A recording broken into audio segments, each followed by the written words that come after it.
जब उसको डिस्क्वालीफाई किया गया, विनेश या नहीं, लेकिन ऐसा लगा जैसे हमें चाकू घुसेड़ दिया गया। क्या व्यवस्था थी सर कि उसका वेट बढ़ गया, पता ही नहीं लगा सिस्टम के लोगों को। क्या बेवकूफी की गई है, ये सोचने का विषय है सर। ये बहुत महत्वपूर्ण देश की बेटी का मामला है।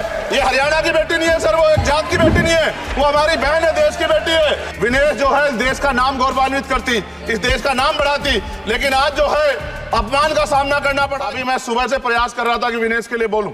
जब उसको डिस्क्वालीफाई किया गया, विनेश या नहीं, लेकिन ऐसा लगा जैसे हमें चाकू घुसेड़ दिया गया। मेरे आज भी याद है उस प्रोटेस्ट में मैंने रातें काटी हैं और 4-4 गोली खाई मैंने। ये देश की अस्मिता से जुड़ा मामला था, पर हमारी मांग ये थी कि सरकार स्टैंड क्लियर कर दे, तब भी सुनवाई नहीं की गई। जब मंत्री बोलने आए तो हमने उनसे कहा कि हमें कुछ इंफॉर्मेशन चाहिए, उस पर बात नहीं हुई। सवाल ये है सर, एक गोल्ड हमारे लिए आ रहा था और जब ये गोल्ड आता देश गौरवान्वित होता। और क्या व्यवस्था थी सर कि उसका वेट बढ़ गया, पता ही नहीं लगा सिस्टम के लोगों को। क्या बेवकूफी की गई है, ये सोचने का विषय है सर। ये बहुत महत्वपूर्ण देश की बेटी का मामला है। ये हरियाणा की बेटी नहीं है सर, वो एक जात की बेटी नहीं है, वो हमारी बहन है, देश की बेटी है। और आपने क्या किया हरियाणा के साथ? आपने हरियाणा का बजट कम किया, जबकि सबसे ज्यादा मेडल हरियाणा लेके आता है। ये गलत है सर, ये धोखा है। हमें इस बात की तकलीफ है कि विनेश जो है देश का नाम गौरवान्वित करती, इस देश का नाम बढ़ाती, लेकिन आज जो है अपमान का सामना करना पड़ रहा है। जब हमारे हितों की बात होगी हम जो है समझौता कर सकते हैं, लेकिन जब देश के हितों की बात होगी, बाबा साहब अम्बेडकर ने कहा था हम प्रथम और अंत्य भारतीय हैं। जब देश हितों की बात होगी, महिला हितों की बात होगी, महिला सम्मान की बात होगी, हर हम कीमत चुका देंगे। सरकार के मंत्री ने क्या कहा कि हमने इतने पैसे दिए, एहसान क्या खैरात दी क्या आपने कोई? खत्म कर रहा हूं सर, खैरात दी क्या आपने कोई? इससे ज्यादा पैसे हम आपको दे देंगे, लेकिन आपको चाहिए था कि इस मामले को संभालते और देश का सम्मान बढ़ाते। आपने लापरवाही बरती, इसका खामियाजा हमें भुगतना पड़ा। मैं आपसे आग्रह करूंगा कि जब वो बेटी देश लौटे सर, जब वो बेटी देश लौटे, रुक जाओ प्लीज, प्लीज, जब वो बेटी देश लौटे, मैं आपसे आग्रह करूंगा कि स्पीकर सर यहां बुला के उसका सम्मान करें। हम सब लोग, वो देश की बेटी है सर, देश के लिए गोल्डन गर्ल है वो, उसका सम्मान यहां किया जाए सर, हमें चाहते हैं। किसान मजदूर रात में थक के सो जाते हैं, सपने में देखते हैं कि जीवन बदल रहा है, गरीबी खत्म हो रही है। सुबह जब आंख खुलती है तो लगता है वापस झुका तू है। ऐसा ही इस बार का बजट गरीबों के लिए था। महोदय, मैं अपने क्षेत्र से शुरुआत करूंगा। मेरा क्षेत्र नगीना बाढ़ प्रभावित है, कोई चर्चा नहीं हुई। किसान और आम आदमी परेशान है, कोई चर्चा नहीं हुई। गन्ना मिल समय पर पैसा नहीं देती है। गुलदार ने 30 लोगों की जान एक साल में ली है पिछले, कोई फर्क नहीं पड़ता अमीरों को। उद्योग धंधे लगाने कोई बात नहीं हुई। मेडिकल कॉलेज और एम्स के निर्माण की कोई बात नहीं हुई। ग्रामीण क्षेत्रों में खेलों को बढ़ावा देना, स्पोर्ट्स कॉलेज की कोई बात नहीं हुई। महोदय, देश में भूमि सुधार किया जाए, लाखों बीघा जमीन जो है भूमाफियाओं ने कब्जाई हुई है, भूमिहीन लोगों को भूमि दी जाए, बिजली के दाम में कटौती की जाए, गरीबों को कम दाम पे जो है बिजली उपलब्ध कराई जाए, ठेकेदारी प्रथा, संविदा, लेटर एंट्री खत्म की जाए, पक्की नौकरी दी जाए। निजीकरण की वजह से सरकारी नौकरियां लगभग खत्म हो गई हैं। मेरी मांग है, और मैंने निजी विधेयक भी पेश किया था, कि निजी क्षेत्रों में SC ST OBC के लोगों को आरक्षण की व्यवस्था कराई जाए और पुरानी पेंशन बहाल की जाए। लोगों के पास एक तरफ सरकारी योजना चलाकर प्रधानमंत्री आवास योजना जो है उसके नाम पर मकान दिए जाने की बात होती है, वहीं दूसरी तरफ लखनऊ के अकबर नगर को तोड़ दिया जाता है। नवी मुंबई में के खार घर में What is his name? Patil. Patil is not from caste.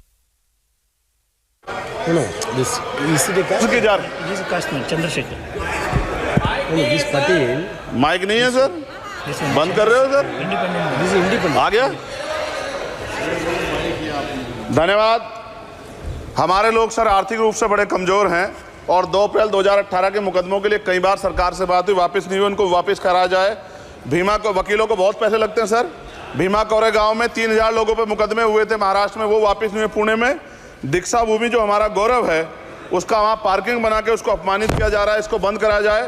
Petrol pump के जो डीलर्स मार्जिन है वो 2017 से नहीं बढ़ा सर, इसका असर ग्राहकों पे पड़ता है। इसका असर जो है पेट्रोल पंप के नेटवर्क सुचारू रूप से चलाने पे पड़ता है।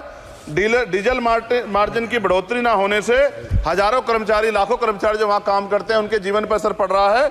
सहारा का में 10 करोड़ जमाकर्ता का लाखों करोड़ों रुपए जमा है। कंपनी बंद हो जाने के कारण 10 लाख से ज्यादा एजेंट बेरोजगार हो रहे हैं, नौकरी कहीं है नहीं।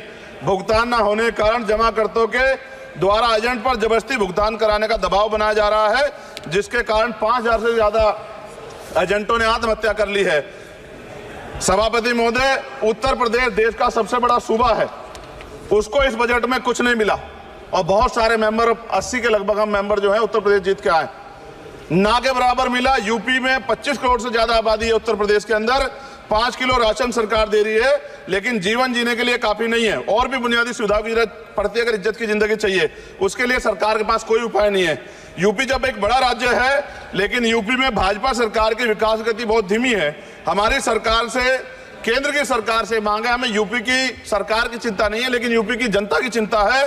मैं मांग करता हूं कि यूपी को 4 भागों में विभाजित किया जाए।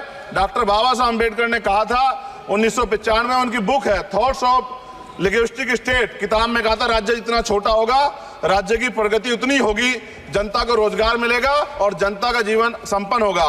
मोदी, एक बात मुझे आपसे कहनी है, आपने भी ये विषय उठाया था जब आप अपनी बात रख रहे थे, शेड्यूल कास्ट के साथ जो धोखा किया गया सुप्रीम कोर्ट के जरिए, आप इस बात को इस तरह समझे, 1.5 साल पहले मैंने मांग की थी, अगर इतना हितैषी हमारे लोग होते तो जब EWF 10% दे सकते हैं तो 5% शेड्यूल कास्ट के उन जातियों को दिया जा सकता था, लेकिन दृढ़ संकल्प और इच्छा शक्ति नहीं है गरीबों के उत्थान की। साथ साथ ओबीसी की जातियां उनको भी दिया जा सकता था। ये जो हमारे साथ खेल किया गया है, ये खेल जो है इसमें बहुत गुस्सा है, सरकार को संज्ञान लेना चाहिए और सत्ता और विपक्ष दोनों जो है अपना स्टैंड क्लियर कर दें, क्योंकि दलित समाज, आदिवासी समाज इसको देख रहा है, वो भूलेगा नहीं, जो उनके गले काटने काम करेगा उनको भूलेगा नहीं।